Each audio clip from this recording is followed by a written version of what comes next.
The Amazing Spider-Man 2 had a different list of villains, but we didn't get to see them in the movie. Have you ever heard of the Sinister Six? Those were the villains we were supposed to see, but everything got changed at the last minute, and that's why the 2014 movie seemed incomplete. Grab a seat as we tell you what the sudden change made you miss out on in the movie. The Amazing Spider-Man 2 left a lot of people disappointed, as if the film had promised an intense thrill ride, but was only halfway delivered. Although the acting was great, everyone expected an action-packed superhero movie, not one filled with drama. Fans were craving epic battles and memorable villains, but instead, the focus seemed to drift elsewhere. The main villain wasn't bad, but he didn't bring the unforgettable intensity fans hoped for.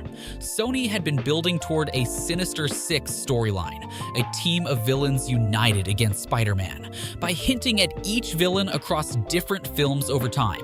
It seemed like The Amazing Spider-Man 2 was their chance to bring this to life. Instead, they only teased it. The Amazing Spider-Man 2 ended with a scene in an Oscorp lab filled with mysterious, high-tech gadgets and suits. For any true Spider-Man fan, it was clear what these were. They were the suits meant for legendary villains like Dr. Octopus and the Vulture. We also saw a scene where the Rhino stole his armored suit, looking ready to rumble. This scene was Sony's way of hinting at something huge to come. The formation of the Sinister Six, a powerful team of villains with Harry Osborn's Green Goblin leading them. But here's where things got messy.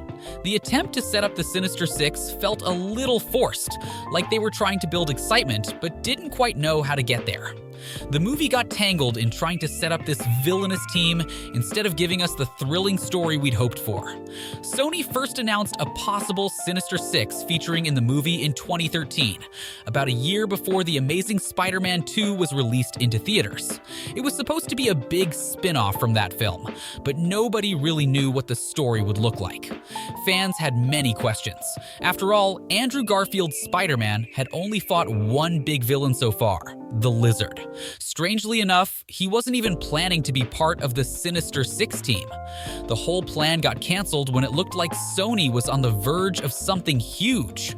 Fans were left with a story that aimed for the future, but forgot to deliver in the present. As a result, they left us guessing, piecing together clues like a detective on a mystery case. Recently, though, the director came forward and spilled some details on how he still hoped for something to happen with the canceled plans. The original 6 members were Dr. Octopus, Electro, Sandman, Mysterio, Vulture, and Kraven the Hunter. And believe it or not, it was all masterminded by Dr. Octopus himself. Yeah, that guy with the mechanical octopus-like arms. Dr. Octopus, or Doc Ock, is a middle-aged guy with nerdy thick glasses and his usual green suit. But what really makes him unforgettable are those 4 metal arms attached to his back. These mechanical limbs are super strong and can punch, grab, and climb almost anything. It's like he's got 4 extra hands that do all his dirty work. But here's the catch. Doc Ock is just an ordinary guy without his metal arms. So if anyone can trap or take those arms offline, he's suddenly a lot less scary. Electro's the lightning guy. He used to wear a green and yellow suit with a big lightning mask, but now he's got a scarier, sleeker look. He can blast electricity, travel through wires, and power up to get stronger. But water is his weakness. It can zap his power or even fry him if he's not careful. And if he overuses his energy, he'll run out of charge. Sandman, on the other hand, can turn into sand.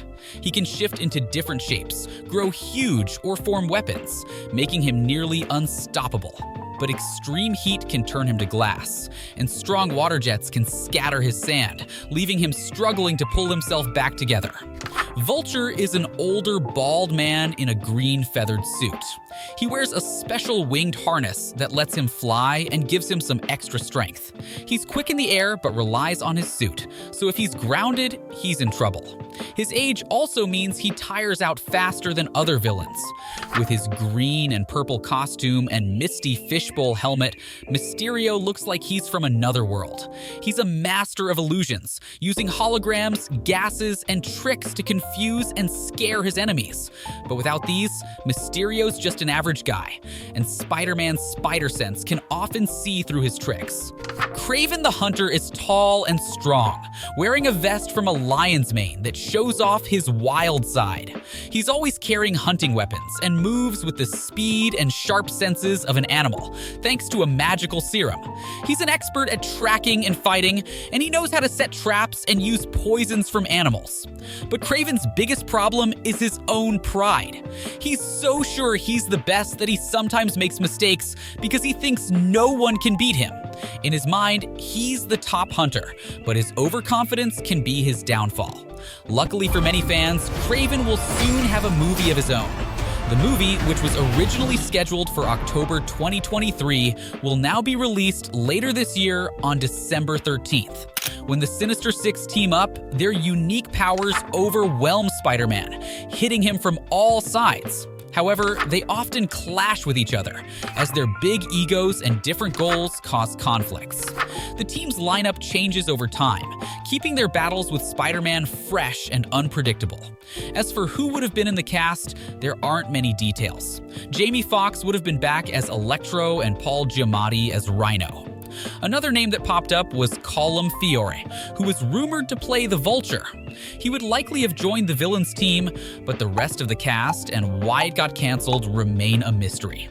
Some fans think the Sinister Six villain plan was scrapped because The Amazing Spider-Man 2 didn't get the best reviews. That's a solid guess, while others think the real reason was likely something much bigger, the Sony hack in 2014. But that wasn't true because the movie was released way earlier in 2014 before the hack occurred. The most probable reason was that the producers had plans to make a standalone Sinister Six movie. At the time, Sony even had big plans to give the Sinister Six their own film. But after The Amazing Spider-Man 2 didn't hit quite right, those plans fell apart and got canceled, leaving fans with only a taste of what might have been. By 2015, the Sinister Six plan was canceled, though no one had officially said so. Still, Drew Goddard, who wrote and directed the Netflix Daredevil series, held onto a bit of hope. He had big plans to make Sinister Six, posing all the villains as the main stars while keeping them purely evil with no hint of heroism. The plan was so focused on these villains that Spider-Man might not have even appeared, or if he had, it would have been in just a tiny role. To this day, people still wonder, what would it have been like if the original plan for The Amazing Spider-Man 2's villains fell through? In the movie, we saw Spider-Man take on Electro and several others. But what if he had gone up against the Sinister Six, a squad of his most dangerous enemies working together? This group would have pushed Spidey to his limit, creating a movie full of even bigger action and nail-biting danger around every corner. Picture this, Spider-Man swings through New York, taking down bad guys as usual. But just as he's about to retire for the day, his most formidable enemies decide to team up and ambush him. Electro's electricity was already a huge challenge, but with the brilliant Dr. Octopus, the terrifying Green Goblin, the unstoppable Rhino, the gritty Sandman, and the sly Vulture all coming at him together, that would have created an entirely new level of threat. Peter Parker would be on high alert every second, fighting to protect himself and everyone he loves. With Aunt May and Gwen Stacy already in his life, he had so much to lose, and 6 enemies coming at him at the same time would have tested him in ways he never thought possible.